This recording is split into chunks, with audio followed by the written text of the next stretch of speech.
Hello, Dr. Berand. How are you doing? I'm fine. Good to see you. Good to see you.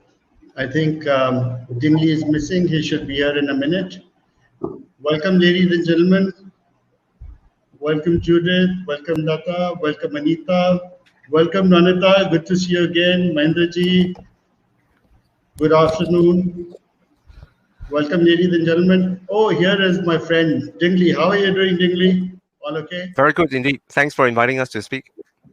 Thank you. Thank you for being here. It's a very important webinar, and I'm glad the stalwarts like you are here to talk about bird migration. It's one area which is really intriguing, and most bird watchers keep asking hundreds of questions to themselves and to wildlife fraternity, to scientists, and it's still work in progress. So I'm glad you're here to talk about certain aspects of migration. It's a very large subject, and you're going to be talking about certain aspects which I'm completely appreciative of. And so, ladies and gentlemen, we've got Dr.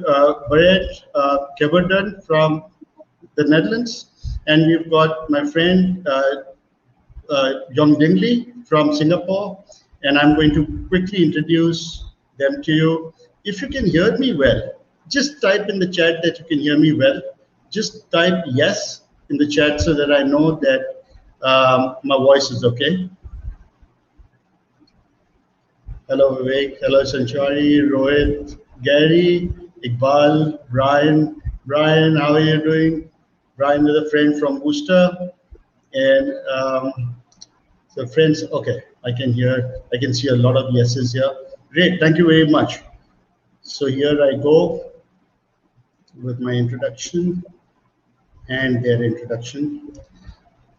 So let me start with Dr. Berand. Dr. Berand Van Gemmerden works with the Global Secretariat of Birdlife International, where he coordinates the Global Flyway program, the program that unites the 116 birdlife partners around the world in the conservation of migratory birds. Berand has a PhD in ecology and nature conservation and works in bird conservation since 2004. That's migratory bird conservation. Before joining BirdLife, Berand researched patterns of biodiversity in Central African rolling forest. And a bit about Dingley as well.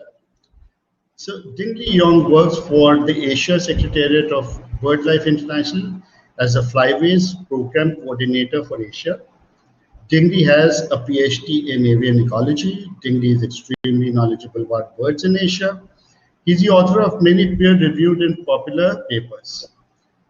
His most recent study synthesizes the current understanding of the migration of Asian land birds. He is also the scientific advisor to Flyway board game, Flyway. And he's also been a friend of mine since 2003. And a bit about me. I'm sure a lot of you know me already, but those who are here for the first time, for them, I'm Mohit Agarwal. I'm an experiential ecotourism specialist with a deep love for nature. I have helped people travel to some wonderful places in Asia. I'm on the board of Asian Ecotourism Network, and I've been trained and certified by GST in sustainable tourism. I'm the founder of Asian Adventures, a 27-year-old travel outfit.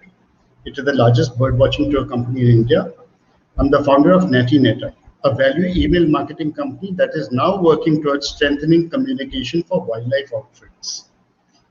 The company is on a large mission to help Asian elephants with their corridors, free the Himalayas of plastic waste, help small wildlife NGOs, and conserve the ancient Himalayan shrines. So that was a bit about me, and I'm not going to take more time. I'd let experts handle and take over this webinar right away. So over to you, Dr. Berand. Okay. Oh my God, you're here. So hello everyone, I'm trying to find my slides. Oh dear. I can help you with it. Oh no, I got the slides, sorry. So now I start. This is much more fancy than I'm used to. Hello everyone, my name is Berand van Gemmerden, as I was already introduced. I'm from the Netherlands, it's midday here. and I'm really happy to join you all in this Asia Adventures webinar. Today we're going to do a little snapshot overview of bird migration, and especially talking about the dangers that migratory birds face in an increasingly human-populated world. We're from Birdlife International, so my colleague and I work with Birdlife International, and that will tell you also a little bit about the actions we take and the successes we book, and the kind of support that we would love to have. So the title slide is Dangerous Journeys, Actions to Keep Migratory Birds Traveling Across Borders. Oh, and just to remind you, there's an opportunity to ask questions. So in case you want to hear more about something that we gleaned over quickly, just shout out in the question box and we'll come back to you at the end of the session. So first, and how do I, sorry. So first, let me just a snapshot of what a miracle migration is. Just a few examples of birds that do things that are totally incredible, especially in these times of pandemics. These birds just continue to travel. So this is a bar-tailed godwit, and this is the world record owner of a non-stop flight. It took it 11 days to fly from Alaska to New Zealand. It's a more than 12,000 kilometer flight. It did it all by itself, without support, no food, nothing. And the beauty of like bar-tailed godwit and many other shorebirds is before they start on migration, they eat like crazy and they really get very fat. They have huge muscles. And in order to not make them too heavy for flight, what they do is they reduce the size of their organs. So their gizzards get really small because actually they don't use it on flight. But after 11 days, when it arrived in Auckland, at exactly the right kind of mud flat that it likes to feed on for bristle worms and small shellfish, it can't eat yet because its gizzard is still so small. So whilst they're sitting there in the abundance of food, after an 11-day journey, it still has to wait for a few days before it can start eat again. This one. Another great migration is a really tiny bird. This is the ruby-throated hummingbird from the Americas. This one breeds in northern United States and Canada, and migrates to Central America. And this is a tiny bird. It only weighs 3 grams. And as you can see in the picture, it's incredibly small. And as all hummingbirds, it flaps its wings at an incredible rate. So on average, about 50 flaps per second. And this bird travels, it's about 3,000 kilometers from its breeding grounds to its wintering grounds. And when it returns to its breeding grounds, it often passes the Gulf of Mexico, which is a stretch of sea of about 900 kilometers. And it takes the bird about 25 hours.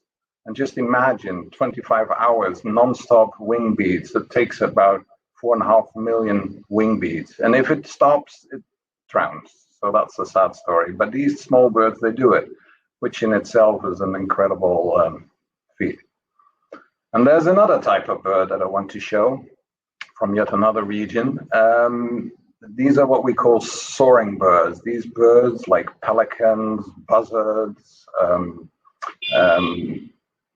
vultures, that kind of stuff, they use thermals of hot air to lift themselves up high, and then they glide to the next thermal.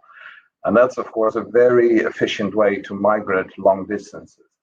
The downside of it, they can't fly everywhere. So there's special places where they can cross mountain ranges and avoid large bodies of water because there's less thermals there. So this is a great way, if you position yourself and go to one of these spots, to see many, many thousands of soaring birds on a good day. So for instance, in Batumi in Georgia, which is an increasingly well-known site for migration, raptor migration watching, they have seen 3,000 migratory birds, soaring birds in a single day. just amazing. So we tend to think of migration routes. So birds tend to travel from the north to the south and then back north again. And we recognize 8 major flyways. But do keep in mind that these are generalized migration routes. Many individuals, species, populations, they follow these routes more or less. But there are many exceptions as well. So the exception, for instance, I want to show is the redneck phalarope, which traveled from the Shetlands in the UK and then migrates westwards, downwards, over the Caribbean to seek out a spot on the high sea in the front on the coast of Peru. And then there's the common swift, that were satellite tag in the Imperial Palace in Beijing, and they traveled westwards over Arabia and ended up in South Africa, just to show that not, while we think of them going north-south, there are many different routes. So these journeys by themselves are already very risky. Out of the nearly 2,000 migratory birds that migrate, these birds have to face, weather events, arriving on a spot where it turns out to be a dry wetland instead of an expected flushing, food-rich site. They need to overcome these challenges. However, in the current times, as I said, the increasingly human population is putting demands on the natural resources that also these birds rely on. So currently, out of the 2,000 migratory birds, there are 17%, which is 336, that are globally threatened or near threatened. These are the birds we need to be worried about. These are the birds moving towards extinction. And the problem is they often face multiple threats. So the biggest threats for globally threatened and near threatened birds are agriculture and aquaculture, hunting and trapping, logging and wood harvesting. And there's a whole suite of other threats, which I won't tell you about right now. The hunting and trapping is in red because throughout this presentation, we'll come back to this issue as a sort of highlight. So the essence of migratory birds is they cross borders. That's the international definition of a migratory bird. It moves between countries and often between continents. And that's this challenge for conservation. It means that the bird spends its summertime in a different place than its wintering time. And that makes that you need to conserve it properly. You will need to take into account what's happening throughout their migration routes. So you can imagine if they have a good breeding season, many birds will start on migration. But when they have a really harsh conditions in the non-breeding grounds, that will sort of affect how many birds will come back to breed again. So if that's the normal thing, the natural variations that's happening, then generally this is a very good strategy for birds to survive. Actually, the birds have so many young, they can replenish the birds that are lost on migration. However, when there are obstacles along the way that are human-made, then they often are more difficult for birds to compensate. So this is a shared responsibility. So that's for already starting from the 1900s, governments started collaborating and discussing how best to look after the migratory birds. So examples of that sort of intergovernmental discussion is the Convention of Migratory Species. And an example from more your region is the East Asian Australasian Flyway Partnership. In these governments and also NGOs come together to discuss what needs to be done to save migratory birds. So essentially how it works is that at international level, there needs to be collaboration and coordination. So together we need to decide what needs to be done. And these things need to be translated to national level policies and regulations. And then the final step, and often the most difficult one, is the on-the-ground conservation action. And this is generally a challenge. And as you have seen that there's still so many birds at risk, it's not happening everywhere. But please don't, it's not all doom and gloom. A good example of where international collaboration, national policy and regulations, and on-the-ground conservation action had results is the black-faced spoonbill. So just in the 1980s, there were less than 300 individuals around. And I just received news that in 2021, there are now more than 5,000 of them. So that's a huge increase. Species literally at the brink of extinction is now recovering. And that's something we have to get hope from, get inspiration from. So the Birdlife Partnership, I hope you know us. If not, let me explain a little bit.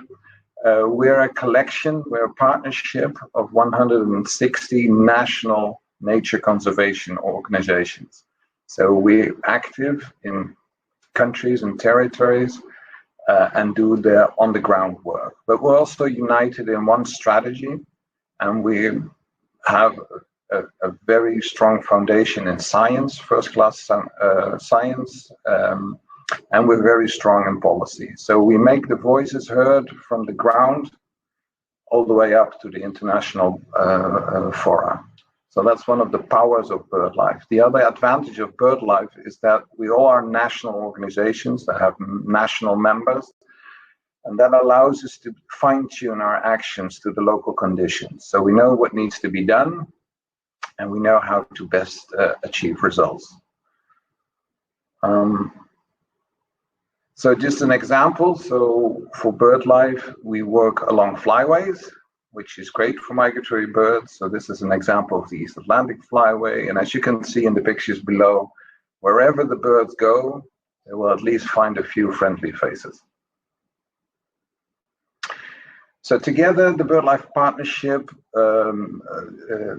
implements what's called the Flyways program, and I'm the coordinator at global level, and Ding Li is the coordinator at the regional level in Asia. So we focus on 4 priority threats. One is the loss and degradation of coastal wetlands. That's a huge issue for especially shorebirds. Then we focus on illegal killing or hunting for food and fun. Another big issue, especially for songbirds, but actually there's a lot of species that are being hunted. We go into the world of the energy infrastructure, where power lines and wind turbines are a risk for collision and electrocution. That's especially a problem for the soaring birds. And we go into the unsustainable land use, where landscape degradation sort of affects land birds.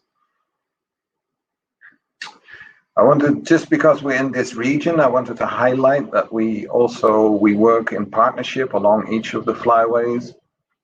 But special and a recent addition to the portfolio of Birdlife is the creation of the Birdlife Central Asian Flyway Initiative, where partners from all the way from Kazakhstan, Uzbekistan, Azerbaijan, Iraq, Kuwait, Nepal, India, Sri Lanka, Myanmar, Bhutan, and India collaborate in the conservation of migratory birds. So now I want to dig a little bit deeper into the problem of illegal hunting or illegal killing, or it's his name. So just give you a sense of the risk we're looking at that hunting poses to migratory birds. So a few birds have already gone extinct. So good examples are the dodo and the great auk. And of course, they were not migratory birds. Actually, they were flightless birds, and they had very restricted geographic ranges. However, we also did it to the passenger pigeon. Just imagine the passenger pigeon as late as the 1860s. It was the most abundant migratory bird in North America, and it was estimated there were 5 billion of them. In less than 50 years, the species was extinct, just by the sheer frenzy of hunting that took place. And I'm afraid to say we're doing the same thing at this moment. So yellow-breasted bunting was least concerned in 2005. It was once the most widespread species of songbird in Asia, and it's now critically endangered. So just imagine, in so few years, a total collapse of the population, and that's really scary.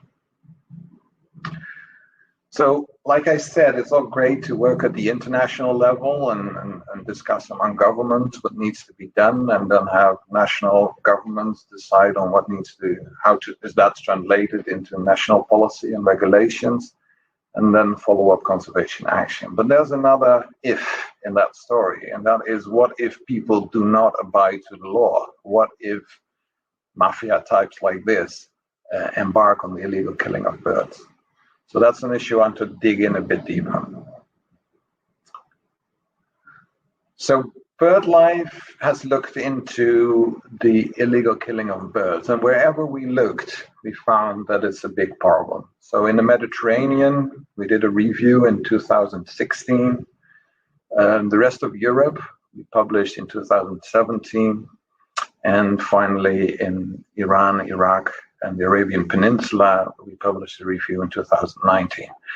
And collectively, we calculated that at least 25 million birds are killed or taken every year in the larger European region, and about 3.2 million are killed or taken per year in Arabian Peninsula, in Iran and Iraq. But as you will note from the map, there's a large part in the last review that have not been covered. So likely the figure's much, much higher. And this is really a substantial figure. And especially you need to take into account that many of these birds will be common birds, but many birds will also be a threatened species. It's quite indiscriminate. So Ding Li will tell more about a situation analysis on illegal hunting in Southeast Asia that we're currently conducting. But the first figures show that it's massive there as well. So apologies for these terrible pictures, but I just want to share with you the methods often used for illegal killing. So there are traps, guns, of course, lime sticks, which birds get attracted to sit on a branch, and then there's a sticky glue that keeps them there. There's nets, sometimes mist nets, sometimes also just normal fishing nets, and there's poison. And while these methods may be, they were already quite effective at the time when these activities were small scale, but in the recent years, the scale of illegal hunting has increased, and in some places you can call it just industrial. So that means that the effectiveness of killing birds through these measures has increased. For instance, by using of tape lures to attract birds to hunting sites. And the other thing is that, as you can see from the methods, are non-selective. So it's not like you're targeting always the same species. No, it's just whatever comes near the killing zone gets attracted. So that means that also many birds already at risk can be killed. So the big question, of course, is why do people embark on illegal killing of birds? Well, the first one is, well, it's not the most important one, but I'll name it first, is food. So that's the more logical one you could think of. People need to eat. This is a source of protein that has been around, often been used for millennia. And so it's part of the culture to do it. But increasingly, there's also other types of reasons why people embark on illegal killing, and that's sport, recreation, just killing, shooting storks out of the sky in Lebanon. It's just for fun. And there's a sort of, one could call it like a strange incentive on social media, just showing how many birds you have killed and not really doing anything further with those birds than putting them up in a photo. There's also for the pets, quite a lot of birds are being lured into and caught for the pet industry, but it's also a lot of birds get killed that way. There's predator control and pest control. The example shows is from Argentina, where poison bait was laid down to kill a puma, but the poison bait was also attracted also a lot of scavengers, which were then killed as well. And finally, there's this delicatesse. So in Cyprus, one of the islands, in the Mediterranean. It's a delicacy to eat blackcaps, these very small songbirds. And you might think this doesn't look good. It doesn't perhaps really looks good to eat, but this is a huge industry, and the criminal activities associated with it total to around 50 million euros per year. So it's quite substantial and attracts quite a lot of criminal networks. So let's go how we can solve this. So at the highest level of international collaboration and coordination, thanks to Birdlife lobby and the reviews we publish, there's now a CMS task force. So the Convention of Migratory Species established a task force in which governments discuss how to stop it. Of course, we as conservation NGOs, we don't wait just for the government. We keep pushing them, helping them, supporting them, and making sure that what they report at the levels is also what we see as the reality on the ground. So I just want to emphasize that stopping illegal killing isn't easy. Like the economic benefits of it, the livelihoods part of it, there's also cultural elements to it. So what we need to do is have insights of what's happening in the field, and make sure that governments strengthen regulations and make sure those regulations are then enforced. So that's what we do. That's at the high level. But at the same time, we should also change attitudes of people toward nature in general, and especially to migratory birds and killing them for fun or food. We need people to speak up for migratory birds, and that's especially young people, the next generation. And we need to increase skills and capacity for conservation. So that is something that is quite a task, and it won't be done in a few years. So the trick is, like I said, the drivers, the reasons why people embark on illegal killing may be very different, and therefore the interventions need to be adapted to the local context. So there's different approaches that work in different countries. And just to give you an example, in Egypt, for instance, most activity around illegal killing is for subsistence. And of course, that's not where you want to see like a hard government enforcement lockdown that will sort of that will affect a lot of people directly. It's completely different when it comes to sport shooting and just fun or recreation. Then you need a different type of approach. So just to show that it's not all bad, just like with the black-faced spoonbill recovery, there are some incredible examples of where BirdLife partners have worked hard to solve the problem, or at least work towards solving the problem. So just to give you an example, on BirdLife Cyprus, there's now that's one of the worst places for migratory birds in the Mediterranean. There was a lot of trapping going on with mist nets and lime sticks, and there's now a reduction of 94% of trapping compared to the 2016 baseline. So that's quite impressive. Same thing in Italy, where Lipu, our BirdLife partner, worked very hard to make the Messina Strait, where European honey buzzards pass through, safe for them. So an estimated 85,000 European honey buzzards were saved from poaching due to the actions of BirdLife partner in Italy. So I just want to share with you that we are really struggling. No, we're not struggling. There are good developments in many places, and there are plenty of opportunities elsewhere. And where we are is, I feel like we're sort of rolling up a very heavy rock on the top of the mountain, and we just need to push it over. And for that, we need to press on. The momentum is now to stop illegal killing, especially in the Mediterranean. We can really get rid of this scandalous activity forever, but we need to press on. And for that, we are raising money to get support.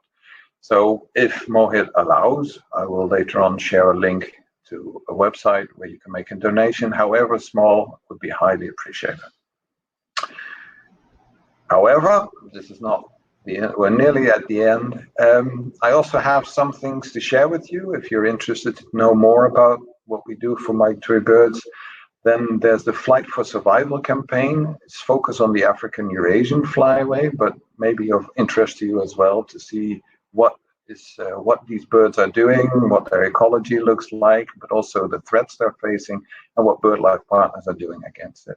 And you can download all kinds of fun stuff like games to help explain migration, but also to support petitions and other campaigns from BirdLife partners that need international support. So for instance, at the moment, the government of Cyprus is considering a relaxation of the hunting law, and everybody's very keen to stop that, at least in our circles. So if you can join the petition, sign up for that at Flight for Survival. And the other thing I want to highlight is the BirdLife magazine. It's a great issue always, but the last issue is all about bird migration. Has wonderful photos of Xavi Boo in it, and there's also a bit on the Flyway game that Dingley is the scientific coordinator of, and you should have a look at. You can sign up to the BirdLife newsletter. There's a free trial issue, but of course, I'm not sure you'd then get the migration issue. But so I would consider that if you want to have a great magazine that takes you through the world of conservation, bird conservation especially, that's the place to be. And that's my last slide. Thank you very much, and I'll hand it over to Dingley. Dingley, it's yours. Hi. Okay, let me get the Dr. Berand, if you want to share the links, please feel free to do so. It'll be very useful for you to share the links, and people will have time to click those links. Excellent. Over to you, Dingley. Okay, I've just clicked on my PowerPoint. Is it showing on your screens? Not yet. You want me to do it for you? Okay, I think that's it. All right. So thanks really to Mohit for hosting Berand and me today to tell you a little bit about migratory birds and some of the work that we do in the BirdLife partnership through our network of partners in Asia, Europe, and Africa. I think it's a pleasure to be able to come here and share with you some of this work that we are doing.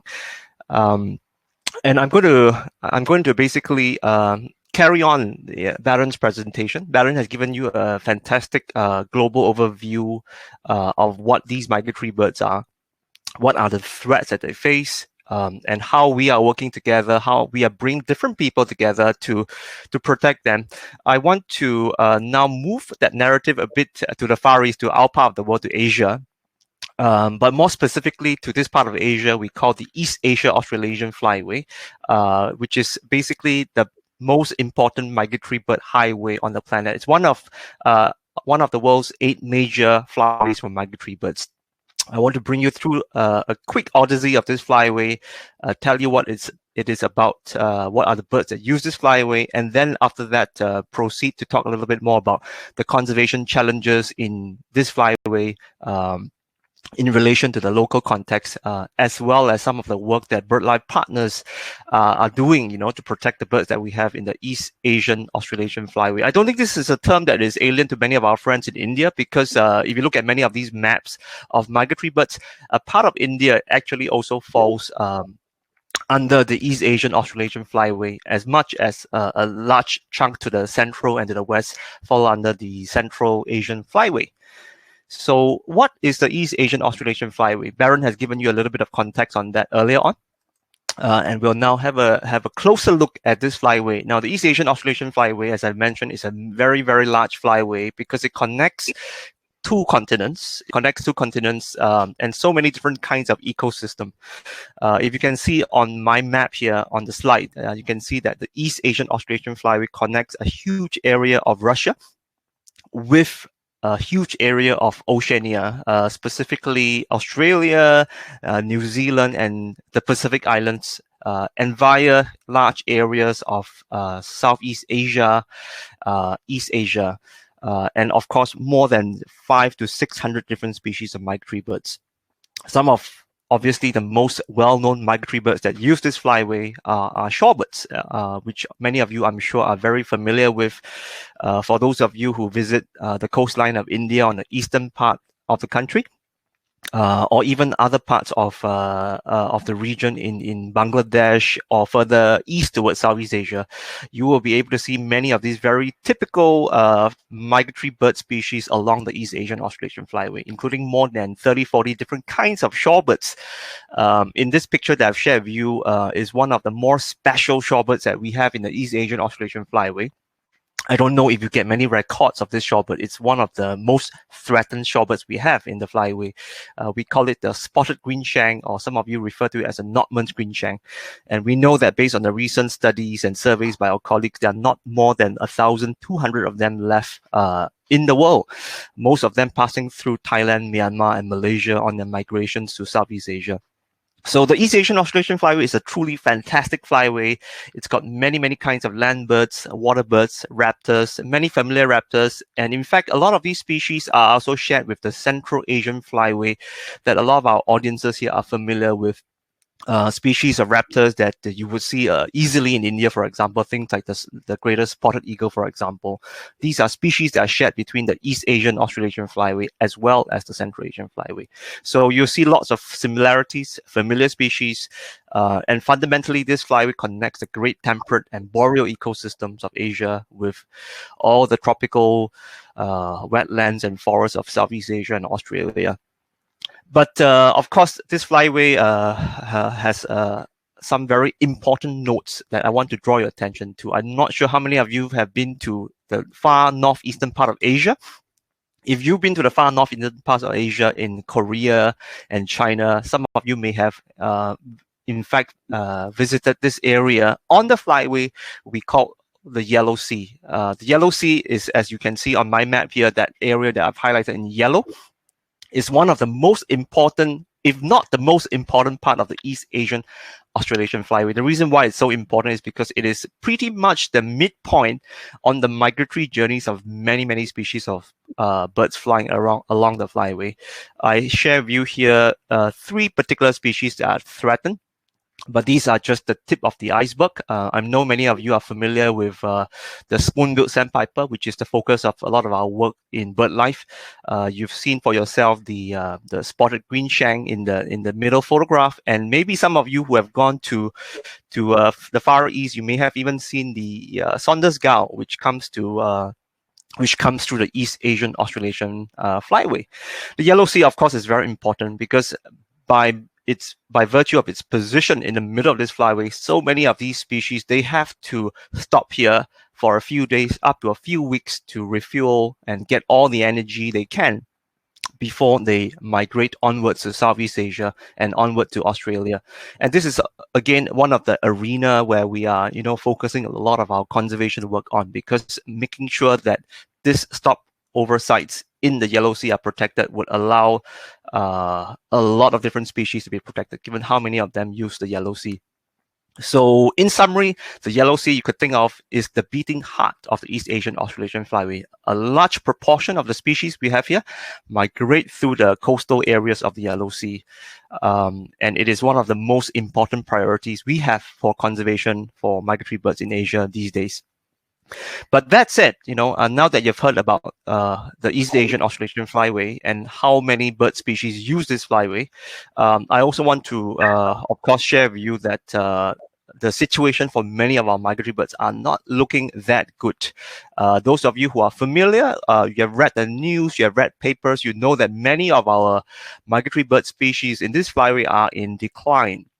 And the evidence is constantly building. The more we monitor, the more we survey, we know that species are dropping in terms of the numbers.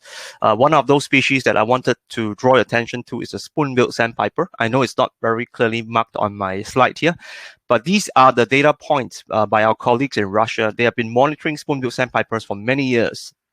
And they are beginning to see that in the last decade or so, there has been a dramatic decline in the numbers of breeding Spoonbill Sandpipers at several sites in the far northeastern part of Russia.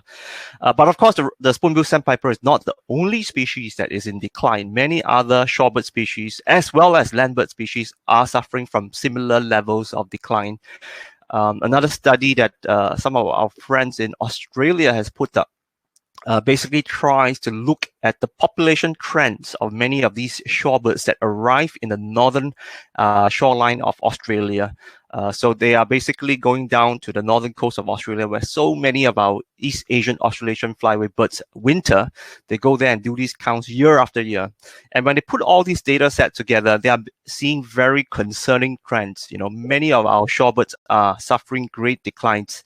And also, not surprisingly, we are seeing that shorebirds are particularly dependent on the yellow sea. The yellow sea that I mentioned 2 slides ago are more affected than the other shorebirds, and for very obvious reasons. Why are these birds declining? Why are shorebirds particularly dependent on the yellow sea in decline? Let's have a look. Let's have a look at some of the reasons, some of the threats that these migratory birds are facing as they move down the East Asian Australasian flyway. I think we are all well familiar with the fact that, you know, in this flyway, we are actually living in some of the most crowded parts of the planet. The East Asian Australasian flyway, as you can see, overlaps a large part with China, with Korea, with Japan, and many of the Southeast Asian countries, and even with the eastern parts of India. If you put all these countries together, you find that a very large part of the global population, nearly 2 billion people, live along this flyway, which is to say that there is a lot of competition for land use with our wildlife, and especially our migratory birds. All over the flyway, wherever you go in East Asia, in Korea, in China, you see that there's a very, very large scale loss or degradation of some of our most important areas of wetlands due to land claim.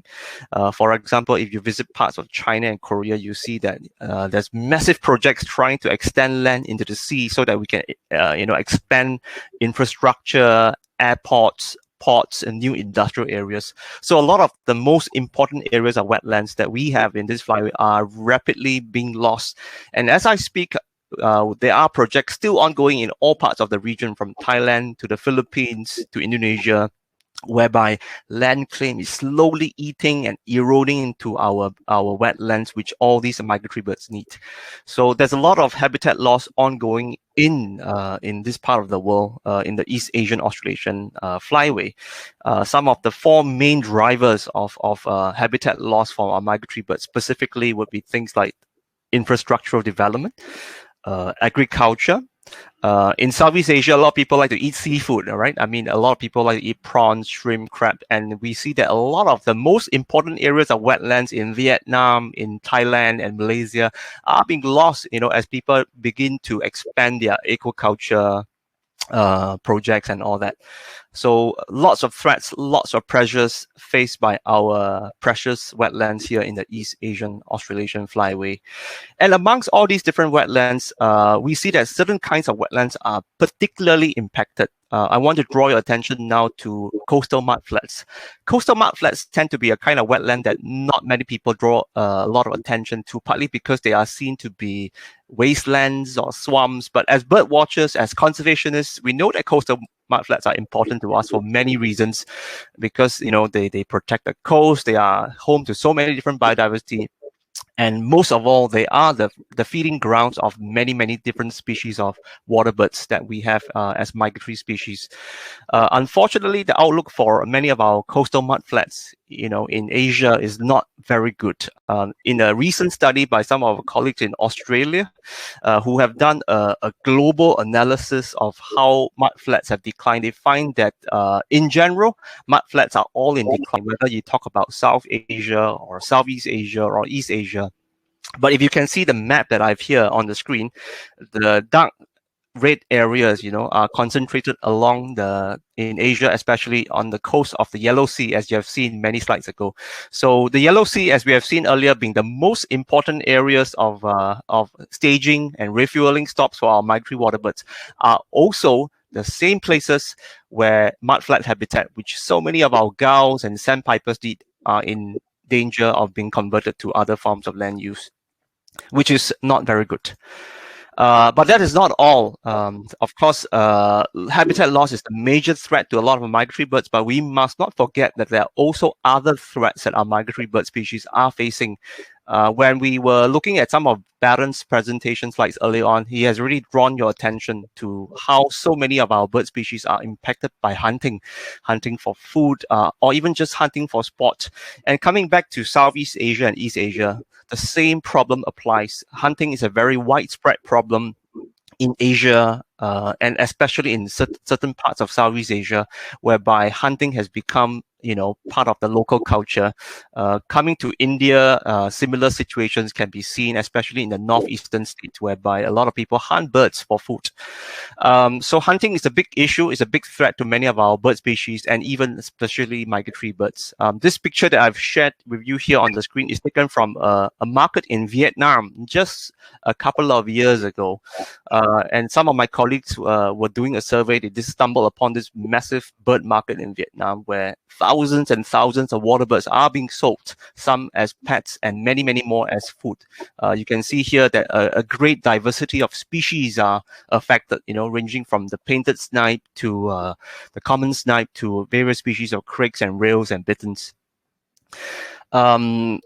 In Birdlife, we are particularly concerned about how hunting has affected migratory birds. And Berand has explained to you about the situation analysis that we have done covering the Mediterranean region towards the Middle East, where we have found migratory birds to be threatened by hunting. Huge numbers are taken every year.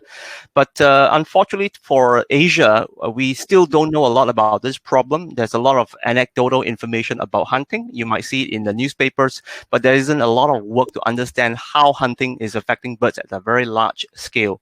And so here in Birdlife, recently, we convened a new project. Just about a year or two ago, we convened a new project to try our best to bring our partners in the region together, as well as our allies, to work together to do a regional study of how hunting is really affecting our birds in Southeast Asia, and especially our migratory birds. So I was lucky to be working on this project with a number of my colleagues in Indonesia, in the Philippines, in Timor-Leste, all the way to Myanmar and Bangladesh. As well as our colleagues in the Wildlife Conservation Society. We put our brain power and our resources together to visit markets, to visit rural areas, to interview hunters, to check forests for signs of trapping. It was a very large-scale study happening over a period of 2 years. And we are beginning to see the big picture of how serious migratory birds and other species of wild birds in Southeast Asia are being affected. Before we went into the study, of course, we did a bit of literature surveys to understand what are the already known hotspots. And we were particularly drawn to Myanmar, where there has been a lot of work done in the last 5-6 years by our colleagues in our Myanmar partner, as well as our friends from the Spoonbill Sandpiper Task Force, that has shown that many birds are being hunted unsustainably in Myanmar, especially at places in the Gulf of Motama, a place that we all know to be very important for spoonbill sandpipers. What did we find? What's the situation? How seriously are birds being affected by hunting in Southeast Asia? The short answer is that the problem is very serious, and there's a lot of overlooking of some of these major hotspots of concern. We find that through our work, with our partners in Southeast Asia, that almost every country in the region, from Bangladesh east to Timor-Leste, have the problem of bird hunting. But we find that the problem is particularly pronounced in parts of Indochina, so particularly in areas in Laos, in Vietnam, in Cambodia, and also in Myanmar. On the left, you can see the picture of the bird market I mentioned earlier on, which you saw the pictures of the painted snipes. And this is one of the largest bird markets in Vietnam. Large numbers of water birds are harvested from the wetlands as well as from the paddy fields, where they are then sold to local people as a delicacy, as food. At the various rural markets in Myanmar, we are also seeing the problem of bird hunting happening at a very large scale. If you see the picture on the right, you see that this is one of those pictures that our teammates have collected from rural Myanmar. We find that many species of water birds are being hunted, are being trapped indiscriminately for food. So the problem is real. The problem is very large. And to dig a little bit deeper into the problem, what is the factors? What are the resources that hunters are getting their hands onto that allow them to hunt at such a large scale? We wanted to find out a little bit more about how hunters are catching birds. What are their motivations in catching birds? And so we did lots of surveys with local people to understand where they're coming from. We are able to pick out another major pattern in bird hunting in Southeast Asia, especially, and we find that in many parts of this region, part of the problem lies with the ease of availability of hunting tools, especially mist nets. And mist nets are, of course, a kind of net that we typically are familiar with in bird studies. But in recent years, we are seeing that a lot of these commercially produced mist nets are becoming so easily available that hunters can just go online and buy them for a couple of dollars, and at the same time cause a huge amount of damage to bird populations in wetlands. We've checked markets and we see that so many of these mist nets are easily available. I share with you one image here that we've taken from Laos. I think we spoke to a local dealer of farming tools in rural Laos, and they were selling mist nets for less than $1 per piece. So that shows us that tools that are being used to hunt birds at a very large scale are very easily available, and that adds one more dimension to how we should deal with this problem of unsustainable hunting. And you can see mist nets are being used throughout the region, to hunt birds. You can see that they are being used in anywhere from paddy fields on the left. This is a paddy field in Thailand, to coastal mudflats on the far right in Vietnam, as well as areas in between in Cambodia, in Laos. Mist nets are a major problem, and Birdlife, we are beginning to recognize the scale of this problem, and we are working with our stakeholders to find ways to deal with the scourge of mist nets on our wild bird populations. So I've gone through a bit of the problems. We've seen that migratory birds have no easy, it's not very easy for them to complete their migratory journeys these days because they have to fly through so many dangers. They are losing their habitat all around Asia. But another problem to be thrown into the mix is the problem of hunting, as you can see, hunting in Southeast Asia particularly, which means that we have a really complex series of problems for us to deal with in tackling migratory bird conservation in Asia. Some of you may be wondering right now, what can we do? What are the solutions? Do we have ways to deal with this problem? Are we doing something already? The quick answer to that is that, yes, we know the solutions. A lot of us working in conservation, we are already aware of what are the options and opportunities we have out there for us. We know that the conservation of migratory birds come as a very complex jigsaw puzzle set. There are many different pieces in the puzzle that you have to play around with and get into the broader picture, to get people engaged. We know that to protect migratory birds, it's not so much as going to a forest and stopping people from doing certain things, because migratory birds, they travel across countries, they travel across ecosystems, and they link different parts of the world. To deal with migratory birds, to protect them better, we have to have solutions that bring together all the different stakeholders involved in migratory birds. We need to work using our mechanisms in international law, but at the same time, we also need to work, at the national level. We need to work with national governments, provincial governments, as well as district governments to mobilize the political willpower, the interest, and the resources to enforce rules on protecting our migratory species. But that is not all. And as you have seen in Berand's presentation, we know that governments alone, there's not enough resources to help our migratory birds. We need to bring in local people as well. And this is where we must work with local communities, as we already are in India, in other parts of Southeast Asia, to build interest and to build the political support in migratory bird conservation, as well as broader forms of biodiversity conservation. We need to work with governments, we need to work with local people, and then most of all, we need to work with our colleagues in the research institutions. We need to make sure that our approaches are built on a solid foundation of science, as we believe in Birdlife. So we need to put all these different pieces of the jigsaw puzzle together to ensure that migratory bird conservation can move forward in an effective manner. And the good news is that many of our colleagues realize that, or are beginning to realize that, and we see that as much as there are lots of negative developments for migratory birds around Asia, not all news is bad. In fact, there have been some success stories, in migratory bird conservation. In Berand's slide, we've talked a little bit about the black-faced spoonbill. The black-faced spoonbill is one of the most threatened migratory birds we have in Asia. It's largely found in East Asia, and they come down to Southeast Asia, so you won't get to see them in India. But this is a migratory bird that has demonstrated that if people can work together across countries, across governments, and across local communities, we can make a positive difference. Year after year, thanks to the energetic collaborations between our colleagues in Hong Kong, in mainland China, Korea, and Japan, we find that the black-faced spoonbill has become better protected, and as a result of that, the numbers of this species have grown steadily over the last few years to more than 5,000 individuals at last count in 2021. So this is a sign that if we work together, if we do the right thing and put the right recipes into the picture, we can achieve very powerful outcomes for migratory species conservation. And that is what we are trying to do in Birdlife. Birdlife is basically about the power of partnerships, about the power of international collaboration and regional collaboration. In the East Asian Australasian Flyway, we bring together NGOs, Birdlife partners from across the flyways, from East Asia to Australia. And of course, in the Central Asia Flyway, we bring together partners in South Asia, Central Asia, and in Eastern Europe. So the role of partnership in driving the momentum for migratory species conservation is very, very important, and helps to bring together, helps to mobilize all different kinds of resources and political will to push conservation initiatives ahead. So this is just to give you a snapshot of who are the partners working closely in the East Asian Australasian Flyway, and what are the kinds of work that they are doing, while at the same time, what are the shared priorities they're trying to bring together.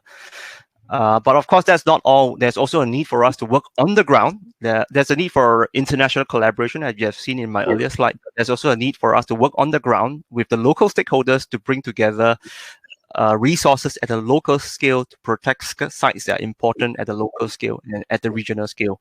I want to bring your attention to one of these projects that we have had for many years in Korea. In Korea, we work closely with the local government in the Gum River estuary. The Gum River is obviously one of the most important areas of coastal wetlands left on the entire Korean peninsula. Huge congregations of shorebirds come to the Gum estuary, including more than a sixth of the world's far eastern curlew. So this is a top priority for us in East Asian migratory bird conservation, and that's where we are also working closely with local people to get their interests and to bring together resources for conservation. Moving north of the Gum River estuary in Korea to Russia, we are also working closely with our stakeholders in Russia, to strengthen efforts to protect species at the very local scale. In Russia, we are working closely with Birds Russia and the Wildfowl and Wetlands Trust to secure remaining populations of one of our most threatened shorebirds, the Spoonbill Sandpiper, through an approach called head starting. Basically, we give the Spoonbill Sandpipers a head start in their lives by bringing them into a period of temporary captivity so as to increase their survival rates. And this is showing very, very encouraging signs of success. We know that the decline of Spoonbill Sandpipers in this flyway seem to have stabilized a little bit in the last 5-6 years. And of course, that's not all. Like I said earlier on, we need to work with governments. We need to work at the site level, but we also need to reach out to people and tell people and bring people together to get them to put their resources together for conservation. I work myself very closely with a lot of our BirdLife partners in Southeast Asia to mobilize resources for migratory bird conservation. And in the last 2 years, it's been a year that has been extremely energetic. There's been lots of initiatives that have been pushed out, especially in relation to our work on bird hunting. In the Philippines, we are reaching out, with our Philippine partner to a lot of stakeholders in the Philippines, with rural people, and to get them to be more aware of bird hunting and how we can work together to tackle bird hunting. In Myanmar, again, a very similar dynamic is coming forward. We work very closely with our partner in Myanmar, Banker, to reach out to local people as well as to the regional and the national government to bring the problems of bird hunting and broader issues of migratory bird conservation to their attention, so that they can bring together other stakeholders, where we can then work closely together towards achieving outcomes for bird conservation. So with this slide, with Myanmar and Philippines, two of the partners I work closely with, I conclude my presentation. I hope I've given you a pretty broad overview of the East Asian Australasian Flyway, as well as our different conservation challenges faced by migratory species. I also want to give you a sense of the different kinds of solutions and engagements we have on the ground. And I would like to end by saying that migratory species conservation is something that we need to think a lot more about. But of course, going beyond that, we need to bring together different stakeholders from government, from communities, as well as from academia, to pull together our shared priorities and resources for us to save our declining migratory birds. So that's all from me. Thanks a lot once again for making time to listen to Berand's presentation and to my presentation. Thanks very much.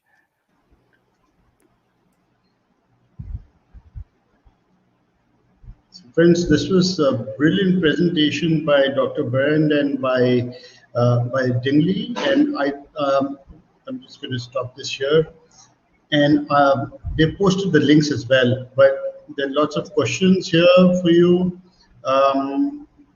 Newton is asking, could the least concern category be changed to stable and growing? So, do you have an answer to that? I totally agree. I get the notion that it feels least concerns is a bit like something we can forget, making it into stable and growing. Unfortunately, we need to recognize that these categories have been recognized at the highest policy level, so they're used in many international agreements, etc., etc. Just for the time being, I do agree that the terminology is a bit not spot on, but it's the one we use, and I think there will be quite a risk if we overhaul those names, because many governments, many international institutions, they use those categories. Thank you. And I see that Nonita is asking. Sorry. Yeah, Dr. Berand. Nonita is asking, with the changing weather patterns locally, how is this affecting bird migration? Now, that's a good one. That's actually really a fascinating topic of research. So migratory birds are especially at risk for climate change.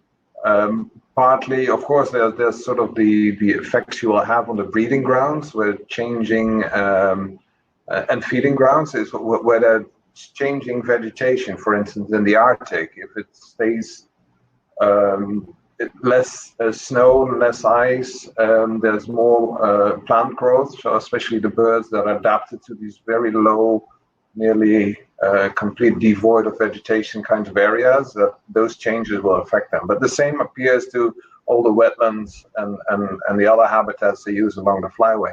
But the real challenge for migratory birds is sort of the mismatch in the timing. So when a migratory bird is in their wintering grounds, they will have certain cues which will trigger them to start migrating.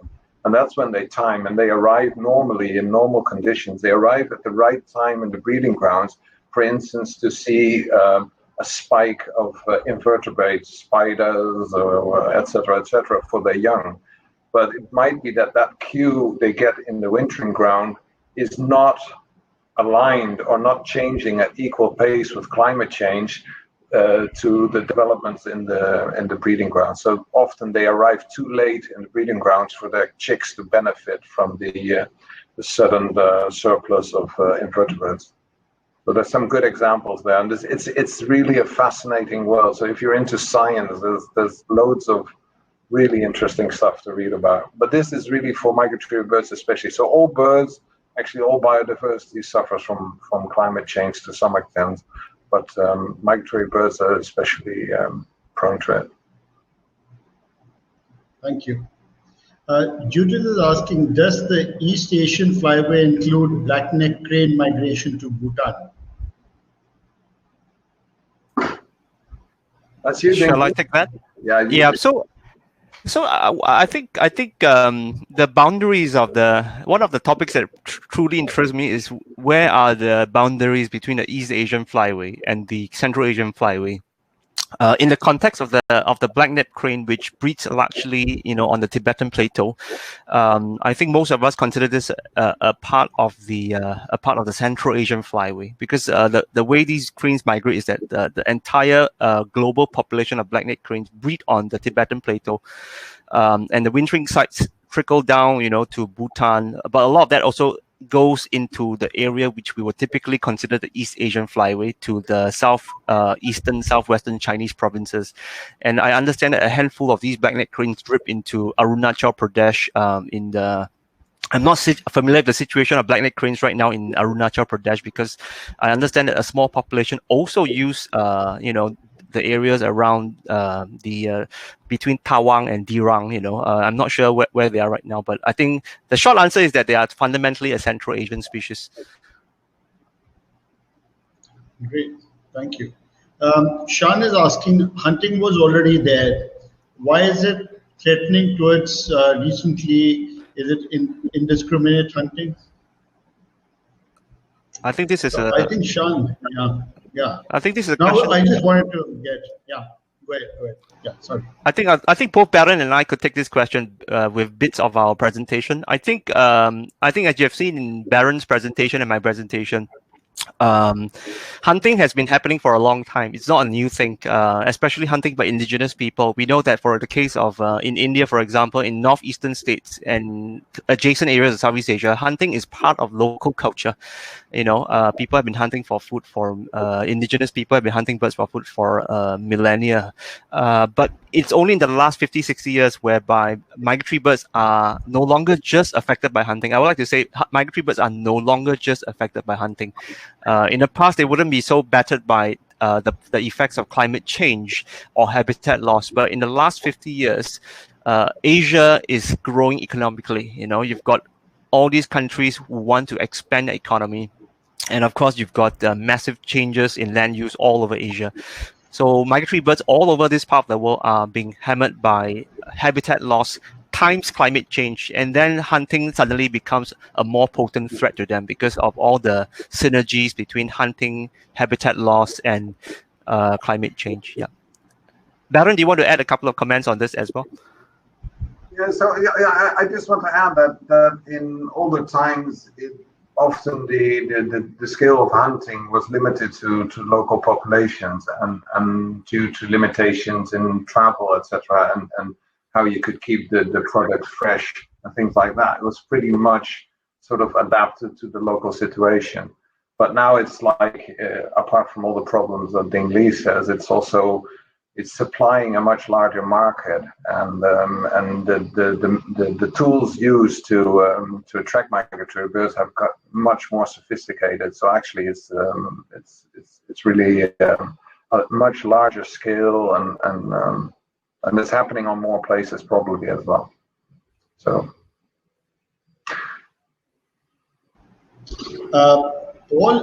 Paul is asking, are all the Saunders gulls breeding sites under threat? I think I'll take that question. Berand, do you want to say anything about Saunders gull?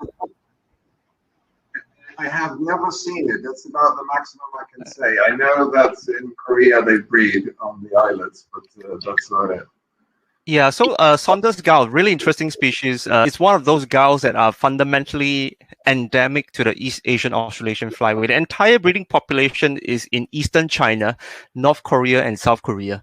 In eastern China, we know that there's a lot of landscape change in the last 10, 20 years because a lot of these coastal landscapes are being used more intensively. We've also got an added problem of invasive grasses. I think some of you may be familiar with this grass called the Spartina Alternifolia. It's a grass that comes from North America, and it's becoming a major problem because it grows very quickly on the mudflats, and the mudflats are the habitat that a lot of these gulls and shorebirds would use, to forage. So Saunders gull are being affected in China, especially with landscape change. But at the same time, we are also seeing that Saunders gull can be resilient. We know that in some cases, they can make use of man-made habitat. In the case of Korea, one of the populations, the breeding populations of Saunders gull is at this place called Songdo. Songdo is not far from the city of Incheon. Incheon is a huge city. For those of you who go to Incheon, it's a city that almost continues into Seoul. You know, millions of people live there. But at the fringes of Incheon, where land is being reclaimed, we know that there are populations of Saunders gull that are able to breed on the reclaimed land. You know, so that shows us that some of these migratory birds can be resilient if we do the right thing. Yeah.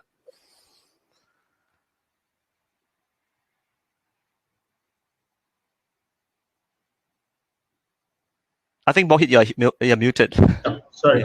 Yeah, no worries. So this one is for you, Dingley. Maithya is asking, have there been any studies on the effects of climate change on birds in East Asian, Australasian flyway? And if so, have there been any observable effects? I think there are two or three broad kinds of effects of climate change on migratory birds, depending on which group of birds you are talking about. You know, for shorebirds, I feel that the main threat coming in from climate change is the change in their habitat, in their breeding grounds, and in their wintering grounds. For a lot of our shorebirds living in northeast Siberia, we all know from lots of ecological work that Siberia is changing. All right, a lot of the taiga zone of central Siberia is spreading north because the temperatures are warmer right now. You've got all these trees that typically grow in the boreal forest seeping into the taiga. So in the long term, the tundra zone, which a lot of shorebirds depend on, will be changed dramatically. There will be species from further south going to the Arctic, and that will create interesting ecological interactions that a lot of shorebirds are unfamiliar with. You know, I think you probably are familiar with the fact that things like the red fox is slowly spreading into the tundra, and that means that a lot of our shorebirds will face predators that they never seen before in their time. So I think that will create some interesting problems. But in the places where the shorebirds stage or winter, in the long run, we know that, you know, as the world warms up and all these ice and glaciers melt, you will expect to have sea level rise. And I'm afraid to say that some of our mud flats that we have that are obviously very important in shorebirds will be battered by sea level rise in the next 10, 20 years. But that's not all. We also know that migratory birds are very. When migratory birds move from where they breed to where they winter and back to where they breed, a lot of these, the timings of their arrival have been closely matched with the availability of food resources, for example. I think there are studies in Europe that shows that the time when certain species of migratory passerines, when they arrive in the forest, certain resources are available in good quantities, you know. But now with climate change, we are beginning to see more and more what we call a mismatch in the timing of arrival of a migratory bird in their habitat. So they may be arriving at the places where they breed at a time where food resources are no longer available at an optimum amount, and that could in the long term affect their breedings and survival. And of course, for birds, migratory birds that live on mountains, I think mountains are also undergoing major change. I think we know from the science that the conditions of mountains are moving slowly up the mountains, and that in the long run would change the kinds of bird communities you have on mountains. How would that affect migratory bird interactions with other species? We don't know now, but there will be some interesting things for us to watch out for in the years to come. Yeah.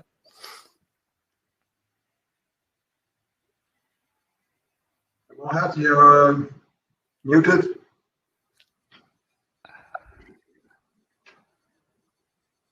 Still I think you're muted. Okay, so I'll take the opportunity to say something about the yes. So there's one thing about the system of the intertidal mudflood. So it's a very dynamic system, and in principle that should be able to adapt to rising sea level rises.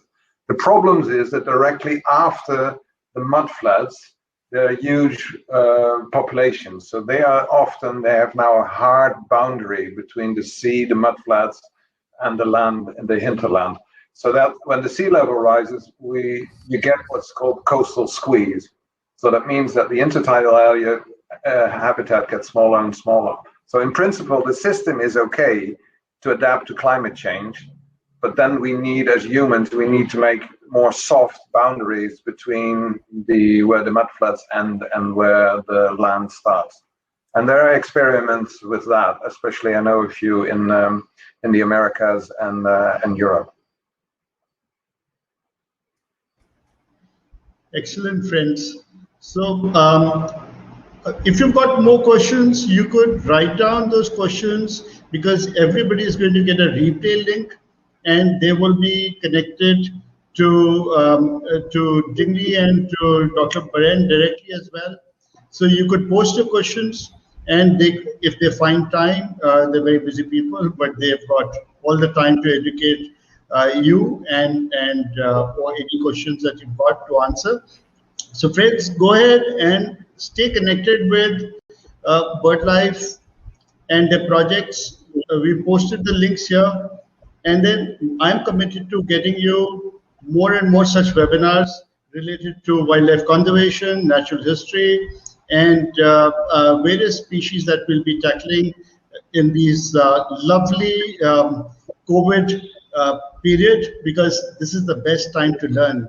Right, so it's throwing. Of course, it's some of us are struggling with survival, or we have less money, or we don't have so much time, or we don't have jobs. But that's fine.